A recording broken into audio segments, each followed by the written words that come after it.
Bonjour, c'est Gilles sur boursicoté.com. Voici l'analyse technique du CAC 40 pour cette séance du vendredi 23 janvier 2015.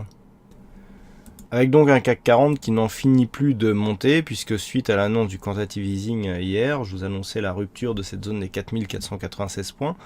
Eh bien, le CAC 40 n'est pas resté là, puisque c'est désormais la zone des 4597, donc quasiment 4600 points, qui a été cassée aujourd'hui. Alors cette zone n'est pas anodine, puisque c'était la zone de point haut de l'année dernière. Donc on a cassé les plus hauts de 2014. Et donc par rapport à la bougie qui sera annuelle, on aura au moins un plus haut significatif par rapport à l'année dernière. Donc cette cassure s'effectue dans un contexte qui était déjà suracheté. Je vous l'avais indiqué hier, on est sur une configuration qui est assez rare. Alors vous allez me dire, ça fait plusieurs fois, hein. On a eu 3 ou 4 même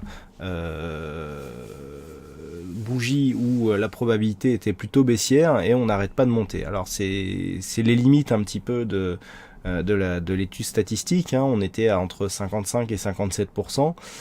C'est tout de même relativement équilibré et donc effectivement nous avons eu plusieurs hausses d'affilée. Bon, ce sont des choses qui peuvent arriver. Ce que l'on peut remarquer par contre, c'est que nous avons une bougie qui est quasiment hors bol. Je dis quasiment puisque nous avons ici une bol qui se situe à 4588 points, alors que le plus bas se situe à 4585 points. Si on regarde par rapport au niveau d'ouverture, on a ouvert hors bol, mais on l'est resté. Alors là, ce qui s'est passé, c'est que c'est un petit peu le danger lorsque l'on joue cette configuration, c'est qu'en général, on dit que lorsque l'on ouvre ici sous la bande de Bollinger, au-dessus de la bande de Bollinger, il y a de grosses probabilités qu'on la réintègre, puisque statistiquement, il n'y a qu'une bougie hors Bollinger par an. Et là, le problème, c'est qu'on a eu un petit peu l'effet pervers, si j'ose dire, de la bande de Bollinger, savoir que la bande de Bollinger, elle est calculée sur le cours de clôture. Donc le cours de clôture ayant monté, on a fait monter la moyenne mobile, donc qui est la moyenne mobile 20 exponentielle. Donc on l'a fait monter, c'est la moyenne, il me semble que c'est la moyenne pointillée. On l'a fait monter au fur et à mesure que le cours de clôture ici montait. Et donc de ce fait, vu qu'on a un écart type qui montait aussi, puisqu'on augmente l'écart type en continuant dans le sens de la tendance court terme, eh bien la bande de Bollinger supérieure montait encore plus. D'ailleurs on peut voir que la bande de Bollinger inférieure montait beaucoup moins, du fait justement que cette moyenne mobile montait. Et donc au moment où on est venu ici continuer sur le mouvement haussier, eh bien c'est la bande de Bollinger qui est venue du coup recouvrir, si j'ose dire, cette zone de point bas. Voilà, et donc à la clôture, eh bien on a une configuration où effectivement la bougie est partiellement donc à l'intérieur des bandes de Bollinger pour 3 points. Donc là on est sur une phase effectivement qui commence à sentir bon le surachat. Alors je sais, je vous l'avais dit hier, j'ai même un algo qui s'est placé à l'achat à l'ouverture. Bon il s'est fait stopper, ça arrive aussi. Ce que l'on peut voir, c'est que le RSI donc arrive en zone de surachat, ce qui est relativement rare pour le CAC 40. Le stochastique qui est déjà depuis un moment, mais on a une dynamique qui est continue ici sur le CAC. Et donc le fait ici d'avoir ces signaux, eh bien, nous montre que nous sommes ici sur une phase d'accélération. Alors je dirais presque même d'emballement, puisque si on regarde ici les volumes, eh bien les volumes continuent à augmenter. Donc ça c'est assez intéressant. Le fait que ces volumes augmentent comme ça prouve que nous sommes sur une phase où c'est une hausse qui s'auto-entretient. C'est-à-dire que plus on monte, plus on a de volumes qui arrivent, et plus les volumes arrivent, plus on monte. Le problème c'est que ce genre de mouvement, donc ce genre de mouvement comme on les reconnaît, avec justement ces volumes qui montent, ces cours qui montent, qui évoluent le plus souvent à l'extérieur des bandes de Bollinger et dans des configurations surachetées, en général quand ça se dégonfle d'une manière assez forte. Donc attention ici au retour de bâton, d'autant plus que nous avons un gap qui est intervenu ce matin, donc un gap qui a englobé ici la zone des 4577 points. Et on est venu ici casser cette zone des 4597 pour tester une zone de résistance à 4653. Donc ça, ce sont des zones que l'on n'avait plus vues depuis 2008. Je vous rappelle qu'en comparaison, le DAX est déjà au-dessus de ses plus hauts qui avaient été connus en 2007. Donc il n'y a pas photo. Malgré tout, ce que l'on peut voir, c'est qu'effectivement, nous sommes ici sur une phase d'emballement. Alors, la configuration, certes, elle reste haussière, on n'a pas de signal de retournement, mais on commence à rentrer ici dans une zone d'excès et dans un surachat relativement fort. Comme nous sommes vendredi, je vous propose maintenant une vue hebdomadaire. Alors voilà, pourquoi je vous proposais maintenant cette vue hebdomadaire, c'est qu'on voit bien ici, sur cette bougie, eh bien la sortie par rapport aux bandes de Bollinger. Puis il y a autre chose, je vous avais demandé la semaine dernière, sur l'analyse du vendredi aussi, de surveiller cette zone de résistance. Regardez bien ce qui se passe. Là, nous avons une phase, donc si on reprend un petit peu, voilà, un peu plus loin, on a donc la phase de hausse ici, rupture, et début d'une phase de consolidation en biseau d'élargissement. Je vous avais indiqué la semaine dernière qu'on considérait que nous avions ici un retracement sur les 38,2% de Fibonacci, que là nous avions eu ici juste un test et qu'ensuite les cours étaient remontés.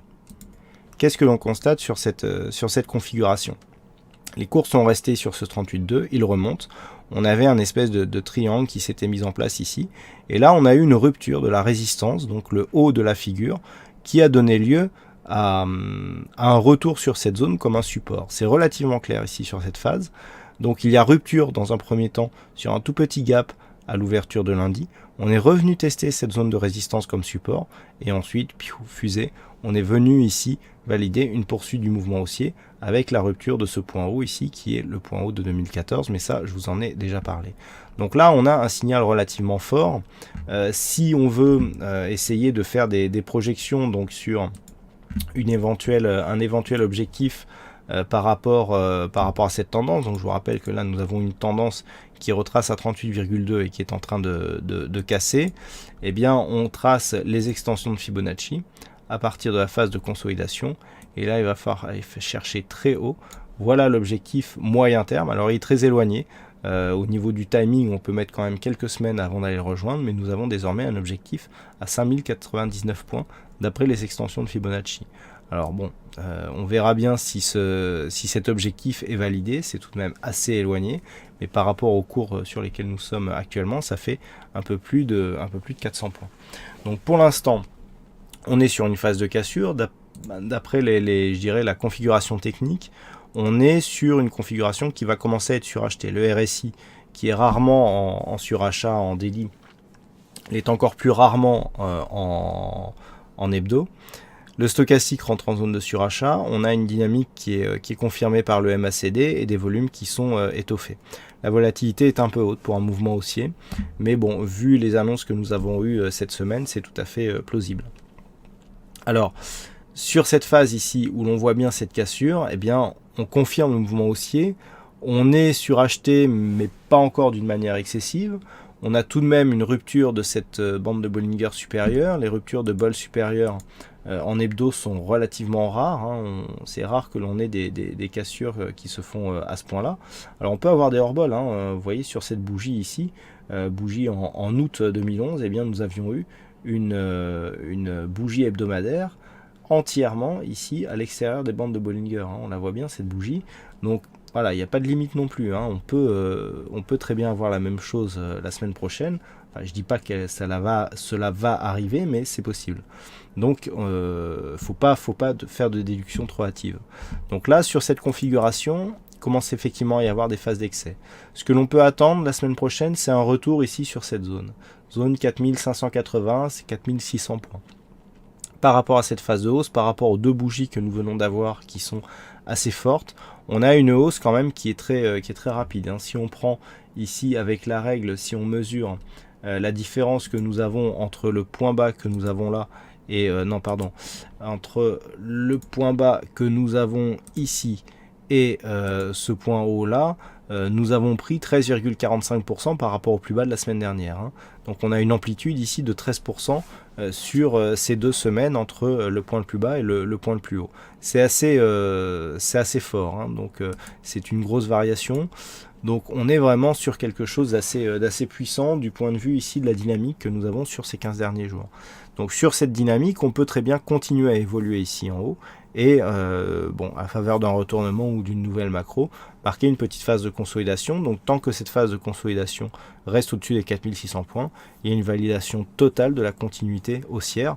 À noter ici qu'en général sur un biseau d'élargissement, eh bien l'objectif se situe au premier contact qui définit la base de la figure. Donc ici le premier contact sur la résistance. Eh bien là, à peine cassé, à peine l'objectif est tout de suite rallié.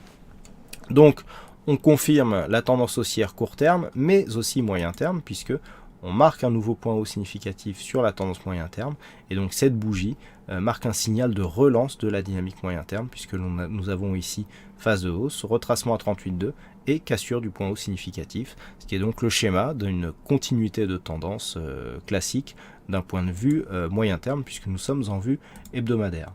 Donc maintenant nous allons revenir à la vue journalière. Pour la séance prochaine, il y a quand même des phases ici de surachat. Alors attention, le danger pourrait venir maintenant du résultat du vote grec. Alors bon, a priori le parti favori qui serait un eurosceptique aurait mis un peu d'eau dans son vin. Il ne parle plus de quitter l'Europe, mais plutôt de renégocier certaines créances. Donc on pourrait avoir une réaction un peu plus mesurée que ce qui était attendu, puisque certains opérateurs attendaient extrêmement de nervosité si ce parti était élu. A priori c'est bien parti, mais on pourrait ne pas avoir de réaction trop forte dès lundi. Malgré tout, si tel était le cas, vu ici la phase de surachat que nous avons, si les cours se retournent, si par exemple on vient combler ce gap d'une manière très rapide, on peut rapidement redescendre ici sur cette zone des 4500 points. Les zones en cas de consolidation, si on redescend ici par exemple sur 4600 points, c'est pas très grave. On préserve le gap ici, donc on garde des signaux haussiers. On est vraiment dans une continuité court terme. Par contre, si on comble ici ce gap d'une manière trop dynamique, trop significative, et que l'on revient directement ici sur cette phase, on parlera de consolidation. Du point de vue du fond de la tendance ici, on restera quand même relativement haussier, mais voilà, la consolidation sera plus marquée. Là où l'on pourrait commencer à invalider la poursuite, c'est si les cours revenaient ici sous cette zone des 4415 points. Pourquoi cette zone? Bien tout simplement puisque c'est la dernière zone de résistance significative que les cours ont cassé avant de marquer cette accélération. Donc tant qu'on reste ici au-dessus des 4415 points, de toute façon on reste haussier, même s'il y a des phases de temporisation ou des phases de consolidation temporaires qui apparaissent suite à ce nouveau plus haut, à ces nouveaux plus hauts marqués par rapport à la tendance court terme sur le CAC 40. Bien sûr, tout dépassement ici validerait un objectif. Donc là nous avons la prochaine résistance qui se situe à 4741 points. Donc 4741, ça serait dans le cas où les cours continueraient à monter d'une manière toujours aussi forte. Voilà donc ce que l'on peut dire sur cette analyse technique du CAC 40. Aujourd'hui donc il y avait un fixing, c'est encore Marc Allan qui gagne sur cette session, donc bravo à toi Marc Allan. Et puis en ce qui concerne les statistiques, on a toujours des chiffres à peu près similaires, assez équilibrés, mais qui donnent plutôt une préférence baissière sur les prochaines séances. Voilà donc ce que l'on peut dire sur ces analyses techniques du CAC 40.